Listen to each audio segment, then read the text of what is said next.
are chasing the American dream. When Emily first set foot in America, everything seemed possible. The crisp Texas air carried with it the scent of new beginnings and distant hopes. Emily's childhood in a quiet town in Vietnam was filled with stories about the land of opportunity. And as she gazed out of the airplane window, she believed, with all her heart, that America was where she and Michael would build a radiant future together. Their early days in the States were a mosaic of challenges and excitement. Emily had been an honor student in Saigon, and she quickly enrolled in English classes at the local community center, determined to master the language and blend into the vibrant, bustling tapestry of American life. She dreamed of one day starting her own fashion line, a brand that would blend the graceful elegance of Vietnamese áo dai with the confident boldness of American style. Late at night, when the city slept, she would sketch ideas under a dim desk lamp, her mind alive with color, texture, and ambition. But above all, Emily's greatest hope was for her family. She wanted a home, her own slice of American suburbia, complete with a white picket fence and the laughter of children echoing across a green lawn. More than once, she and Michael would drive through quiet neighborhoods in Austin, talking about the future, the kind of house they'd choose, schools they'd want for their children, and summer barbecues with neighbors who would someday become friends. Every step Emily took was guided by faith. Faith in her husband, faith in the American promise, and faith in her ability to flourish on new soil. Michael, her college sweetheart, shared these dreams in the beginning. Together, they navigated immigration paperwork, huddled over guidebooks to pass their driving tests, and celebrated each small victory: a good grade, a new acquaintance, a first job offer. Emily learned that the American dream was not handed out freely. It had to be worked for, inch by inch, day by day, through menial jobs, late-night classes, and uncertain finances. Emily held tightly to her optimism. In every hardship, she chose hope. Even when Michael's career ambitions began to overshadow her own, she reminded herself that love and sacrifice were the cornerstones of their shared dream. For Emily, America was not simply a place.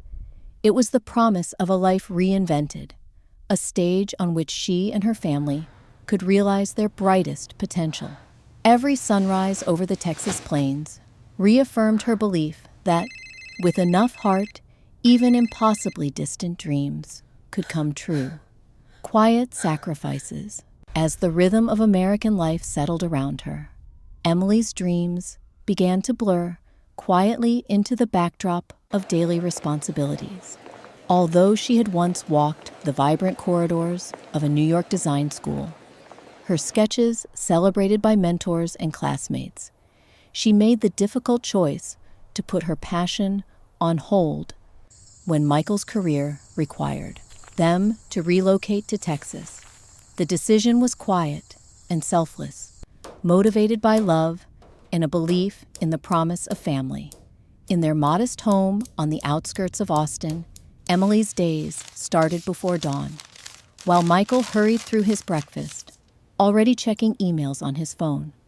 Emily would gently wake their daughter, pack school lunches, and prepare a breakfast table that, more often than not, she ate alone. She mastered the art of managing their household finances, learning how to stretch every dollar and find small joys in moments that many would overlook: a well-tended garden, a homemade birthday cake, the soft laughter of her child in the living room. Every week was a tapestry of ordinary heroism.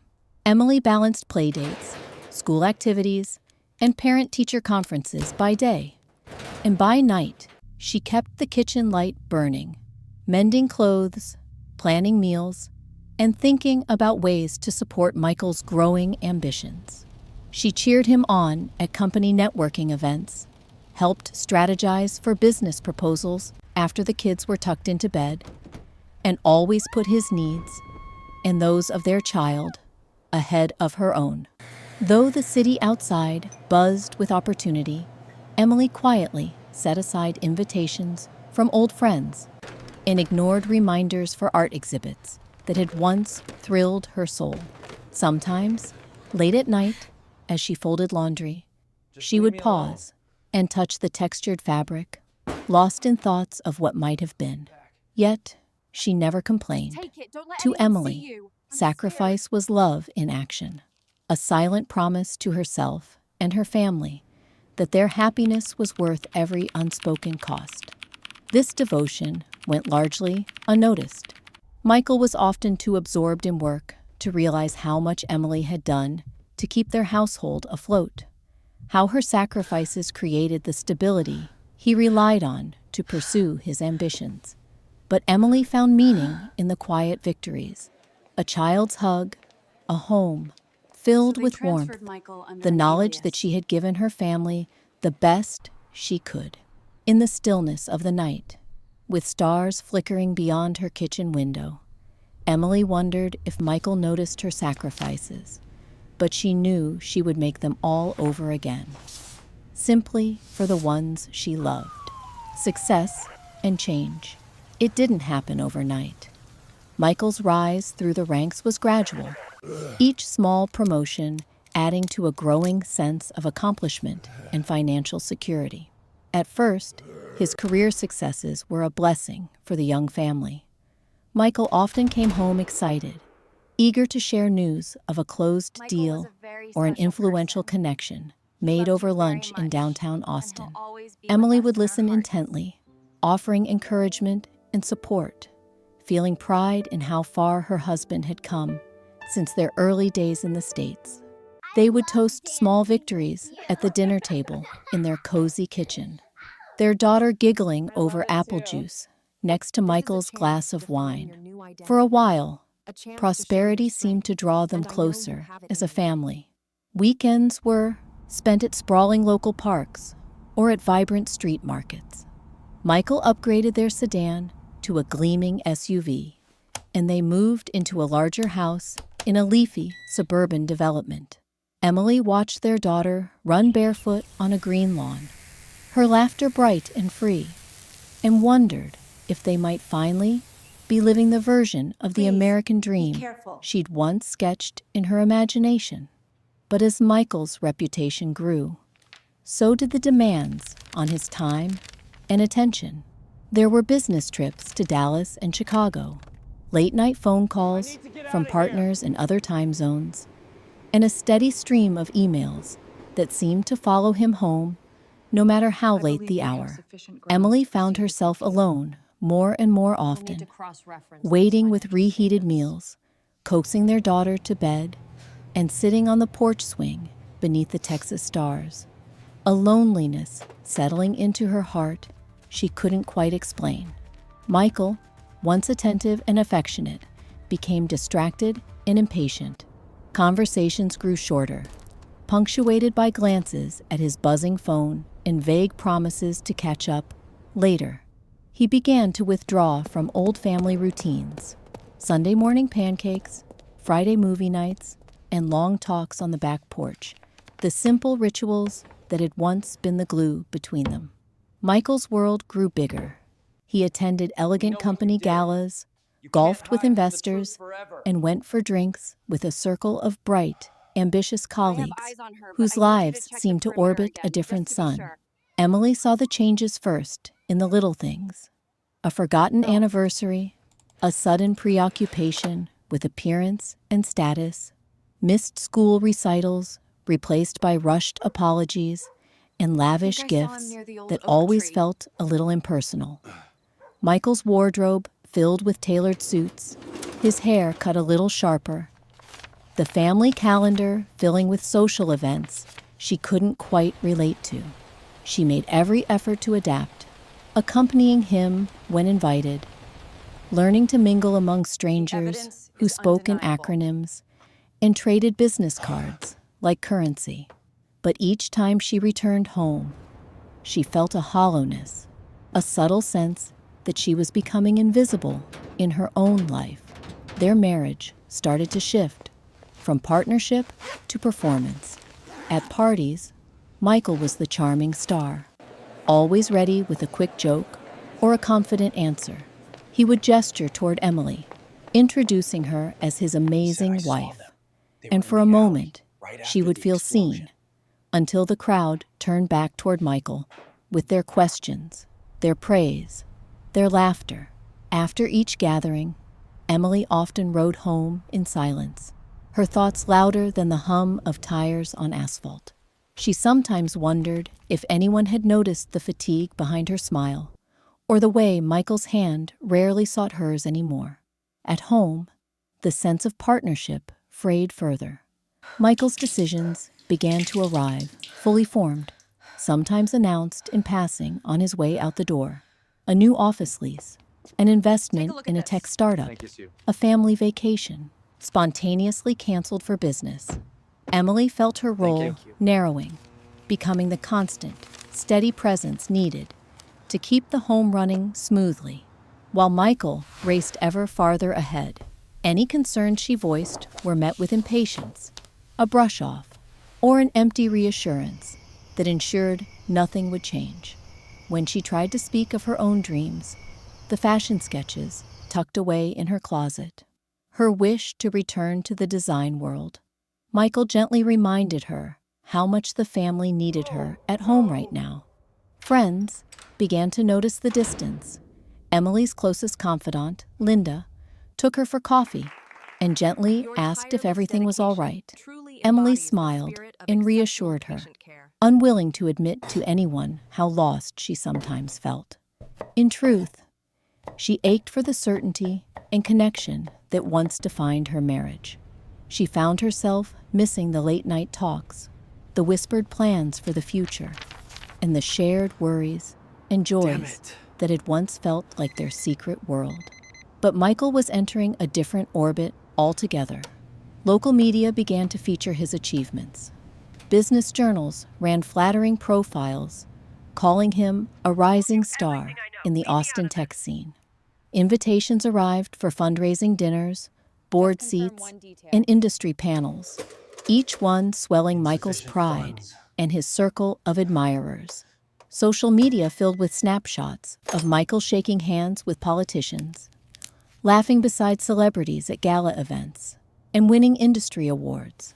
Emily scrolled through the pictures, searching for the Michael she'd first fallen in love with, but finding only a polished stranger.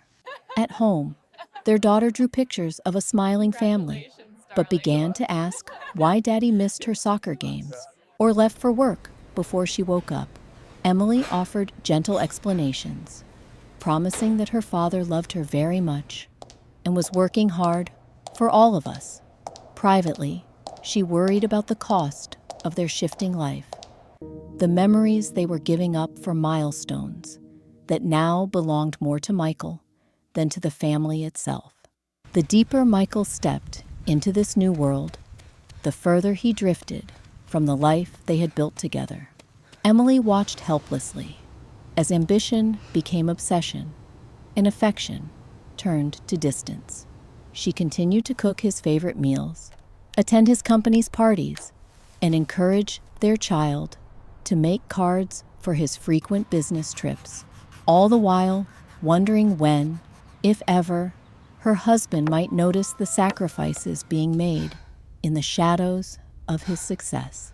The house filled with expensive gifts, designer handbags for Emily, the newest gadgets for their daughter, but grew emptier of warmth and genuine connection. The dreams that had once united them now seemed to separate them. Dearest Michael forging ever upward, while Emily tried to keep the foundation of their family from cracking. The more he accomplished, the more invisible Emily seemed to become, her own ambitions fading into the spaces left behind by his absences. In rare quiet moments, Emily would retreat to her bedroom, open the dusty sketchbook hidden beneath out-of-season sweaters, and trace the old lines of This is the dresses final and connection. patterns she'd drawn in another life.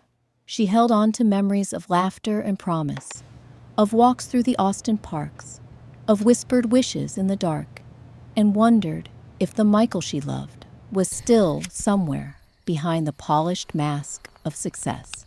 By the time Michael's voicemail became more familiar than his voice at dinner, and business partners replaced family at his side, Emily could no longer ignore the truth. The American dream she had worked so hard to build was changing shape, bent by ambition and pride, twisting promises into painful questions. She realized she was no longer building a dream together with Michael. Instead, she was left behind, picking up the scattered pieces of a life sacrificed to someone else's vision of success. The shock of betrayal. The first signs of betrayal didn't come in dramatic fashion. They arrived as a series of subtle disturbances in Emily's carefully tended routines. She'd noticed that Michael's phone now almost never left his hand. He took calls behind closed doors, stepped out on the back porch even in the coldest winds, and guarded his laptop with a new, uneasy vigilance. Excuses multiplied, late meetings, urgent dinners with clients, business trips extended at the very last minute. Emily wanted to believe it was simply the price of success, that more responsibility came with more stress, more distractions. She told herself this on sleepless nights, fingers twisting the edge of her pillow as Michael's side of the bed remained cool and empty until well past midnight. But a gnawing sense of unease pressed against her chest, hinting at truths she was afraid to name. One rainy evening, as Emily was tidying up in Michael's study, she stumbled across a receipt wedged beneath his printer. A boutique hotel just a few miles from his office. A room booked for 2 nights. The dates didn't match any business trip she could remember. Her hands trembled, an icy mix of suspicion and denial. She tried to tell herself it was nothing, that there must be a work-related explanation, but the seed of doubt had rooted itself deep within her. What followed was a slow, agonizing unraveling. More signs surfaced. A faint trace of unfamiliar perfume on Michael's shirts, hushed text messages he'd quickly delete, his irritation whenever Emily asked about his day. Their home, once filled with comfort and laughter, became thick with unspoken words. Even their daughter sensed the tension, growing quieter at the dinner table, eyes flickering between her parents during their brief, brittle conversations. Desperate for answers, but terrified of the truth, Emily finally allowed herself to look. One afternoon, while Michael was out with the team, Emily opened his laptop.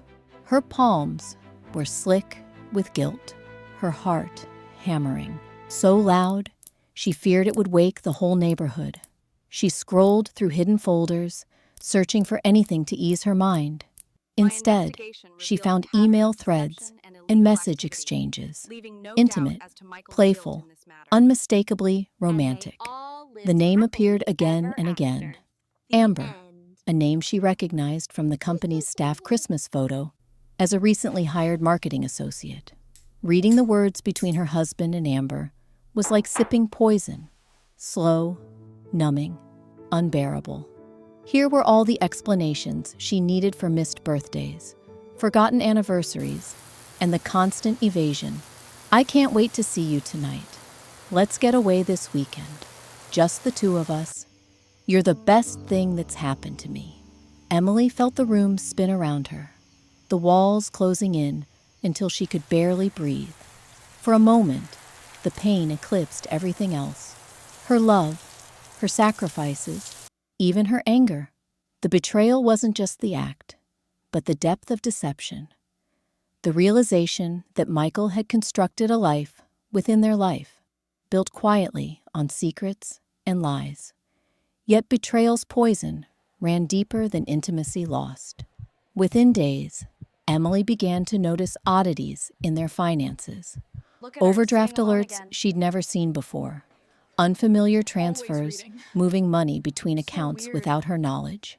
The See? family's joint savings, once her safety net, dwindled with no clear explanation. Emily's unease sharpened into alarm. Determined to understand the breadth of the betrayal, Emily scoured bank statements and tax filings, Did you see that? carefully I knew it. tracing Michael's digital footprints. The evidence mounted. Property titles discreetly amended to Michael's name only. Changes to the beneficiaries of mutual funds. Legal drafts of a trust that excluded both her and their daughter. In a chilling moment of clarity, Emily saw Michael's plan. Strip her of financial security, should divorce come, and leverage his newfound credibility to seize custody of their child. Father. There was no longer any doubt. Son of- The Oh, I man know. she It's had so good to trusted, see you again. the partner she had sacrificed her own dreams for, wasn't just betraying her as a lover. He was plotting against her as a rival. The pain was matched only by a pulsing sense of injustice. She recalled the years spent holding the family together, the way she'd helped build his public image, the nights spent nursing a sick child alone so he could impress clients, the silent acceptance of his ambition overtaking her own. It all stung anew now, a cruel joke at her expense. Her heartbreak turned to resolve. Staring at the piles of evidence, hotel receipts, messages, transaction records, Emily wiped at her tears and steadied her hands. She would not confront Michael with rage or accusation, not when he already treated her like a mere obstacle. Instead, she resolved to proceed meticulously, silently, collecting every piece of truth she could find. The days and nights that followed were marked by an icy clarity. Emily went about her routines, packing lunches, attending PTA meetings, helping her daughter with science projects, all while building a quiet case against her husband. She photographed documents, forwarded emails to a hidden account, recorded notes in a journal disguised as a mother's planner. She reached out to an old college friend who happened to be a paralegal and asked cautiously about divorce law in Texas.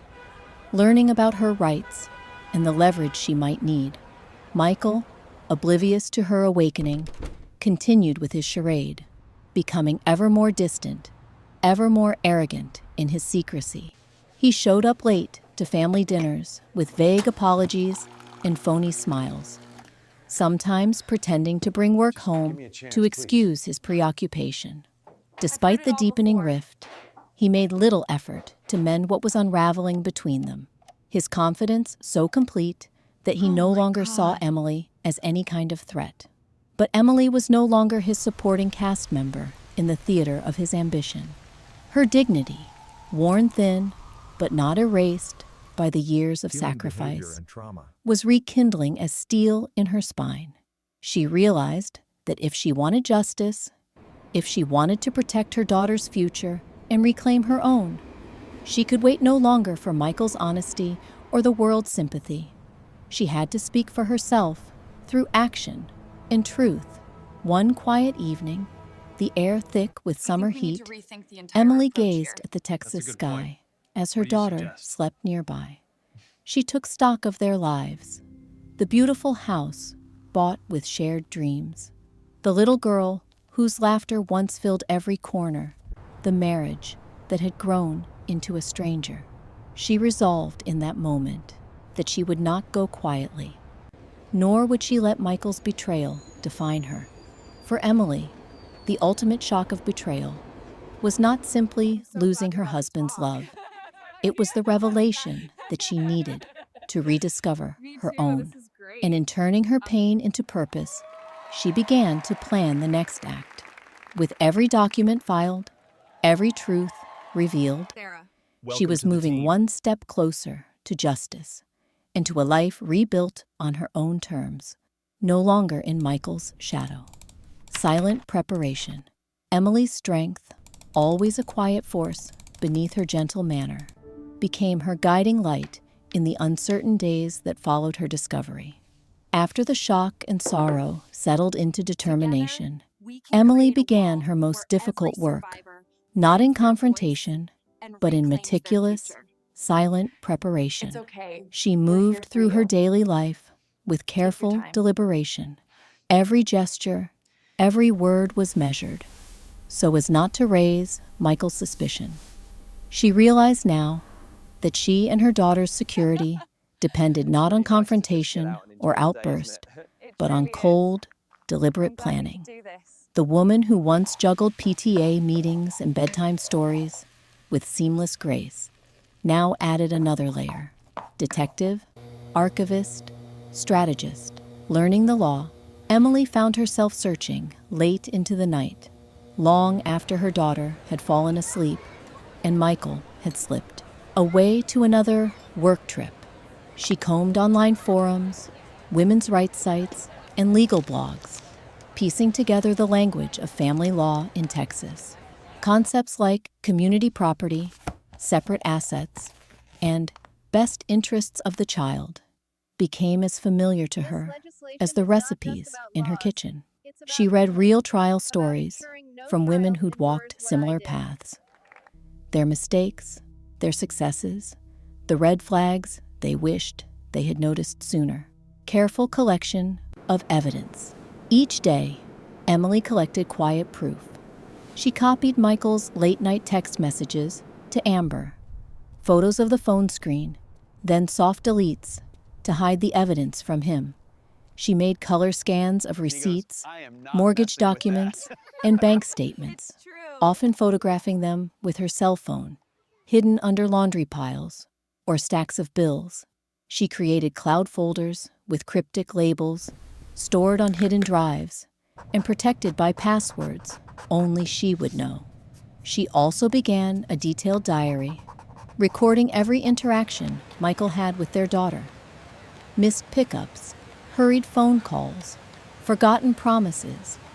The nights their daughter waited by the window for him to say goodnight. This log became more than a record. It was ammunition for the custody battle she now knew was coming. Secret consultations. The bravest step, perhaps, was reaching out for help. Emily, always fiercely private, understood the stakes had changed. She called her college friend, Hannah, now a paralegal at a respected Houston law firm, and asked for a lunch to catch up.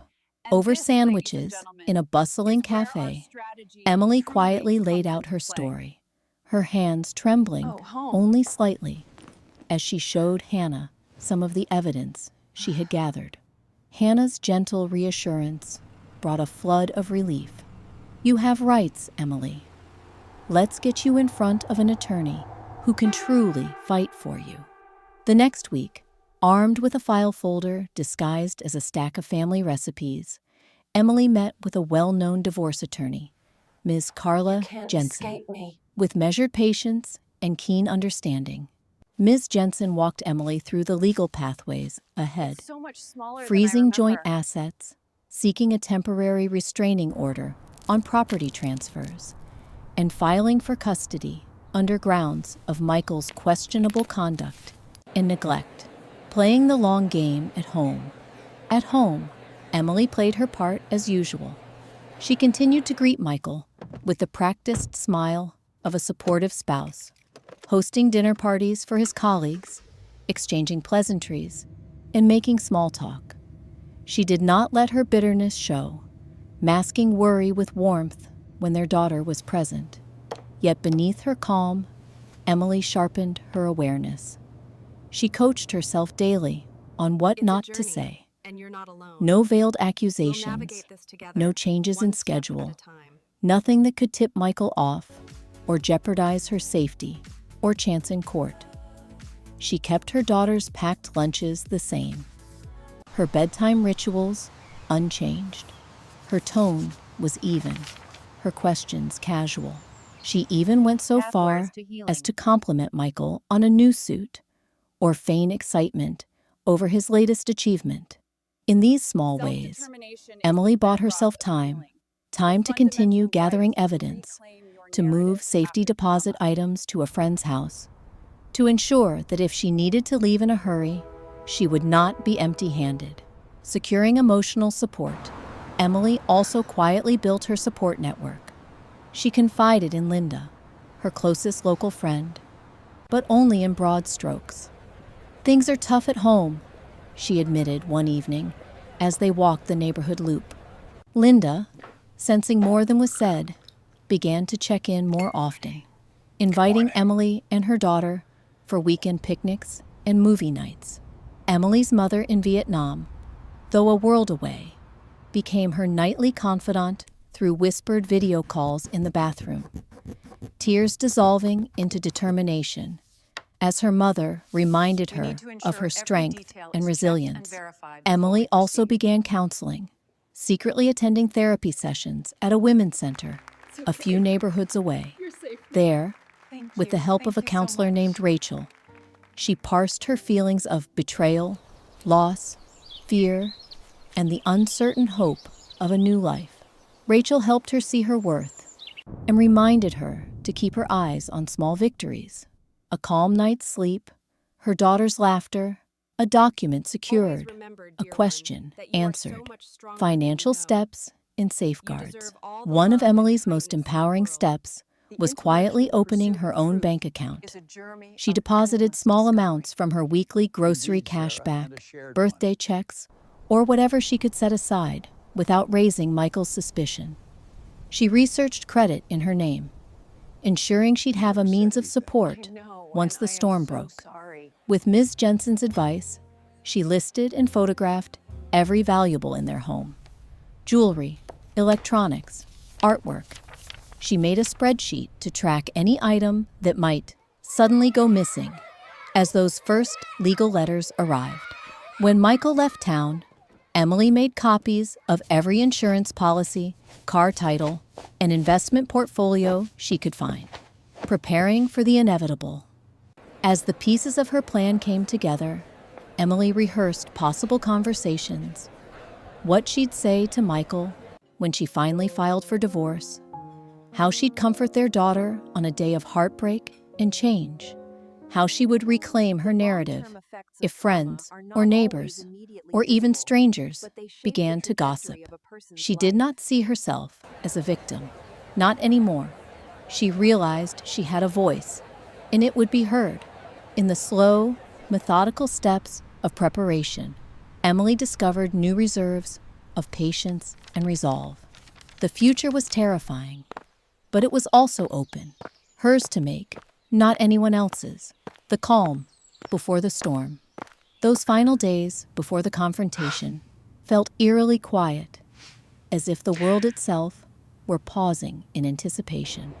Emily, carrying the invisible armor of truth and documentation, watched her daughter lost in a world of coloring books and dreams, unaware for the moment of the tidal change about to come.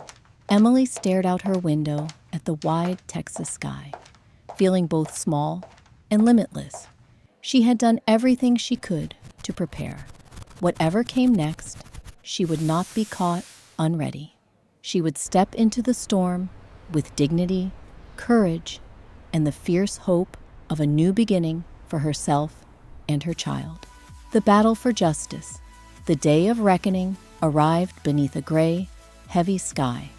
The courthouse in downtown Austin looked imposing, its limestone walls rising above the street, a symbol of order and consequence. Emily felt her pulse in her throat as she approached the tall steps, her attorney by her side, clutching a leather briefcase filled with evidence, receipts, screenshots, legal documents, and a diary that chronicled months of heartache and resolve. Her palms were damp, but her back was straight. She looked over at Michael, standing on the other side of the lobby in an immaculate suit, flanked by his own legal team. Their eyes met briefly. His face was carefully composed, the same charm he wore at business galas, now stretched thin with anxiety.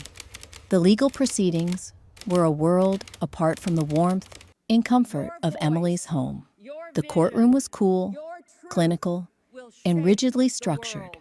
Both their attorneys presented opening statements, Michael's team painting him as a hard-working family provider, Emily's as a generous wife and mother who had quietly and faithfully supported her husband while sacrificing her own ambitions. The judge, a stern woman with silver hair and keen eyes, presided over the case with an air of impartiality. But Emily could sense that every gesture, every word, mattered. What followed was a test of endurance as much as willpower. Michael's attorney tried to downplay his affair, suggesting it was an unfortunate side effect of work-related stress. Regrettable, but forgivable. Emily's evidence told a different story. With quiet confidence, her attorney laid out a timeline of Michael's deceit. The late-night emails with Amber, the hotel receipts Emily had uncovered, and the mounting evidence of financial manipulation. Bank statements showed unexplained transfers, the alteration of property titles, and legal drafts designed to leave Emily and their daughter with nothing. Emily took the stand, her hands trembling only slightly. She spoke clearly as she described not just the betrayal, but the years of unrecognized labor, the meals prepared, the household managed, the support she'd given to further Michael's career, while her own dreams lay in storage beneath a bed. She described the impact of Michael's absences on their daughter, the missed birthdays and unreturned calls, the loneliness that grew with each passing night. She spoke not out of self-pity, but out of a resolve to reclaim her dignity. The cross-examination was sharp and at times cruel. Michael's attorney tried to twist her words, suggesting that Emily had become bitter and detached, or that her new caution with money meant she was not fit to manage assets for their child. Emily kept her composure, drawing on an inner resilience forged through years of silent struggle. She refused to let herself be painted as passive or powerless. Key witnesses were called. Linda, her closest friend, testified about late nights spent comforting a heartbroken Emily, about the times she'd seen Emily alone at school events, or carrying the entire burden of parenthood. Hannah, the paralegal, described how Emily sought legal knowledge in secret, driven by fear, but also by a need to protect her daughter from being uprooted. Even a former colleague of Michael's, when pressed, admitted that his devotion to work sometimes seemed to border on neglect. The financial battles were equally taxing. Michael attempted to justify his reorganization of family assets as routine business, but accountants called by Emily's attorney methodically debunked those claims. One by one, Emily's careful notes were validated. The hidden accounts, the property quietly surrendered, the changing names on insurance policies and beneficiaries, all traced back to dates lining up with Michael's affair and the first signs of his secret life. Custody of their daughter became the most bitterly fought front. Michael's lawyers tried to assert his newfound stability, and career success gave him an edge. But Emily's documentation made clear who the primary caregiver was. She had logs of daily schedules, notes on schoolwork, a folder of artwork and cards made by their daughter that reflected the reality of an absent father. The courtroom heard of missed recitals, the little girl's confusion at her father's changed behavior, and Emily's gentle efforts to shield her from pain. There were moments when Emily felt close to breaking, when Michael's lawyers accused her of turning their daughter against him, or when old photos of their early years were held up to suggest a happy family life that, by now, felt like a distant echo. But she held her ground, buoyed by the knowledge of her own truth and the support of those who believed in her. The trial lasted several exhausting days. Michael's confidence faded with each new revelation, I need to know replaced by everything you found out. frustration We're and an running out of undercurrent time. of fear. Emily saw the man she had once loved, brilliant, ambitious, but now brittle and defensive, reduced to arguing over technicalities, refusing to acknowledge the deep fissures he had carved into their lives. In her closing statement, Emily's attorney appealed not to pity, but to justice.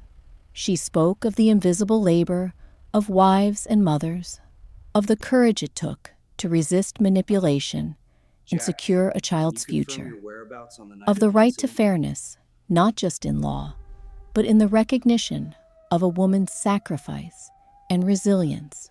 The courtroom was utterly quiet as the judge listened, every person present sensing this was more than just a divorce, but a reckoning with the unspoken debts of love and partnership.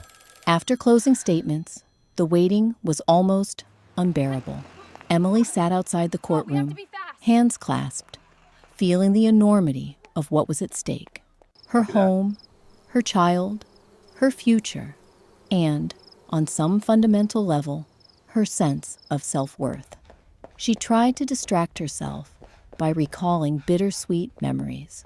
Her first day in Texas, the laughter of her daughter running through the grass, the silent moments sewing clothes late at night for love for me, that's- rather than money.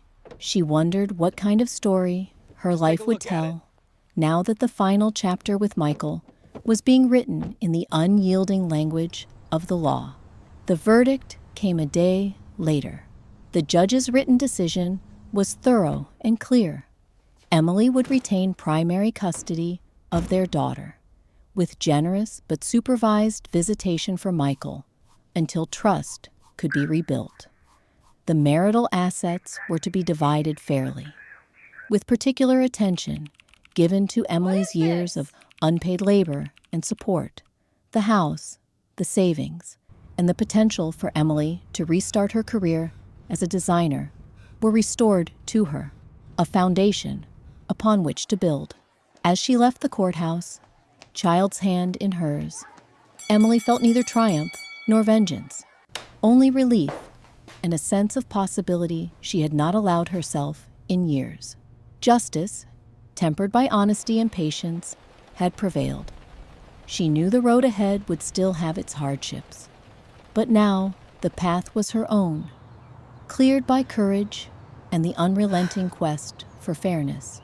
And as the October sun broke through the clouds, Emily carried with her the quiet but abiding knowledge that she had reclaimed more than rights or property. Come in anymore. She had reclaimed her voice, her hope, in a future shaped by her own hands. Reclaiming justice and embracing new hope. Emily stood on the courthouse steps, her daughter's small hand nestled in hers, as the autumn wind stirred crisp leaves around their feet. There was no sense of triumph, no urge to gloat in Michael's defeat, only a profound sense of relief and quiet victory. The battle for justice had been costly, emotionally exhausting, and at times almost unbearable. But in its aftermath, Emily felt the first weightless flutterings of hope that she had not dared to acknowledge in years. Rediscovering self-worth. For so long, Emily's sense of self had revolved around roles assigned by others. Dutiful wife, sacrificial mother, unseen partner. The years of silent support and quiet endurance had nearly erased the contours of the woman she used to be. Even her dreams, once bright sketches and bold ideas, had grown pale through years spent in someone else's shadow. But as she returned home after the verdict, Emily began to reclaim those lost parts of herself. Late one night, after the house had settled into silence, Emily retrieved her old sketchbook from its hiding place. Her fingers shook as she leafed through the pages. Curves of Ao Dai-inspired silhouettes, vibrant with colors she hadn't allowed herself to imagine since her first years in America. That night, in a pool of soft lamplight, She began to draw again. The lines were hesitant at first, but quickly grew more confident. With every stroke of pencil on paper, she felt pieces of herself snapping back into place. Talent, ambition, creativity, qualities long set aside for the well-being of others. Drawing soon became a nightly ritual, her own private declaration of new beginnings. Emily's daughter would sometimes wander in, watching in quiet awe as her mother gave shape to beautiful possibilities. Through those moments, Emily modeled resilience and renewal, proving to her child that hope could spring from even the darkest pain. Building a new life, the work of rebuilding, both materially and emotionally, was daunting. Emily found herself staring at financial spreadsheets, managing household repairs, and dealing with the logistics of single parenting. All challenges that would have overwhelmed her only a year before. But necessity had carved out new strength within her. She took a part-time job at a local boutique, starting on the sales floor, but quickly impressing the owner with her embroidery and design ideas. It wasn't the runway, not yet, but it was a chance to re-enter the world on her own terms. With her attorney's help, Emily balanced the transition of marital assets and worked to establish separate credit. She attended financial literacy classes at a community center, learning to invest the modest funds she'd secured. For the first time, when she looked at her bank account, the numbers weren't just a reflection of survival. They represented freedom, independence, and the chance to build her own stability. Repairing family bonds. Though justice was served in court, the wounds of Michael's betrayal lingered in more intimate places. Emily's daughter, having witnessed her parents' unraveling, clung to her mother with an anxious devotion. Emily responded with careful attention, not only providing routine and reassurance, but also gradually talking about the changes in language a child could understand. She wanted her daughter to know that love and safety were not lost, only rearranged. They began new traditions together: weekend museum outings, homemade pizza nights, bedtime stories that ended not in worry, but laughter. Sometimes, Emily saw glimmers of old pain in her daughter's eyes, but she also saw something new: confidence, knowing her voice mattered in their little household. Emily learned to let her own pain show, meeting her daughter at eye level to admit, "Sometimes I'm sad too, but I'm also proud of how brave we both are." Emily also reached out gently to her parents back in Vietnam, forging a bond of mutual encouragement, even across continents.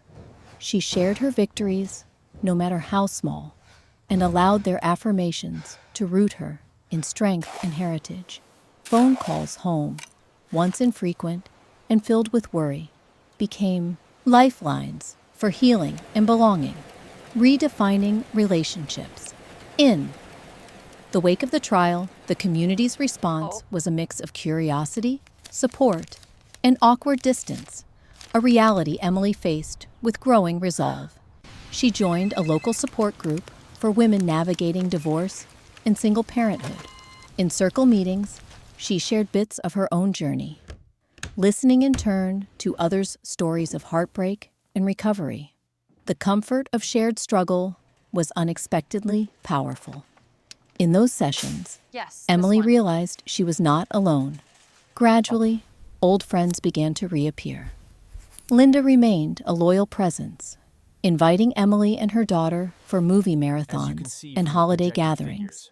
Co-workers from the boutique grew into friends too, drawn by Emily's sincerity and creative spirit.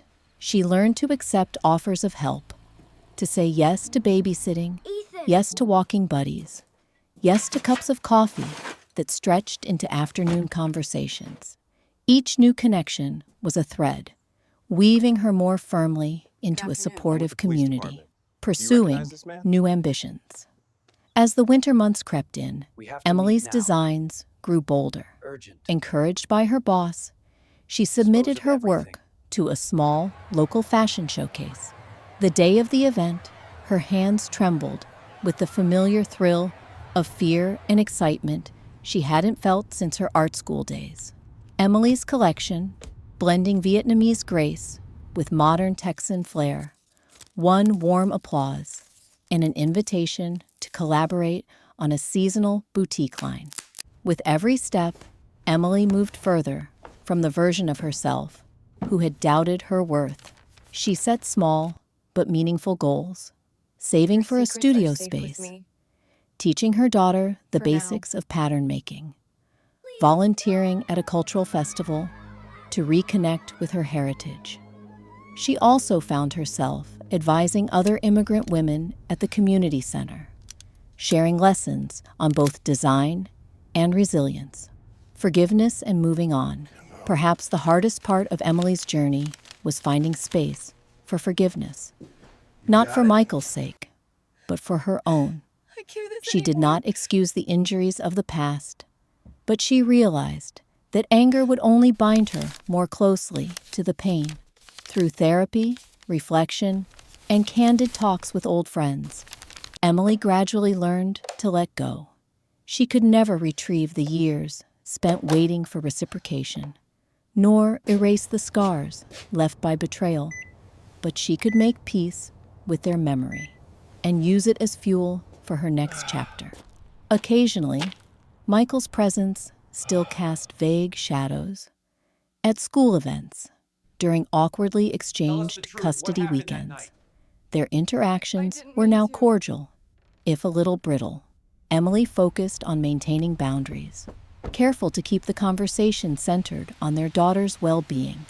Over time, she permitted herself to remember not just the final years of disappointment, but the earlier joy, the journey that, for all its sorrow, had given her a precious child and a strength she might never have known, a future of her own. Making. By the time spring stretched green across the Texas landscape, Emily no longer measured her days by what she had lost, but by what she had built. Her home was smaller, but filled with art, laughter, and the gentle chaos of mother and daughter learning together how to live on their own terms. The bruised dreams of yesterday had blossomed into new ambitions. Her own brand, a shared garden, a future as a woman empowered not by others' recognition, but her own. On quiet evenings, as the sun dipped below Austin's skyline, Emily would sometimes pause beneath the wide sky and feel utterly, quietly hopeful. She had reclaimed her dignity and her hope, and in doing so, had begun to write the next bright, defiant chapters of her American story.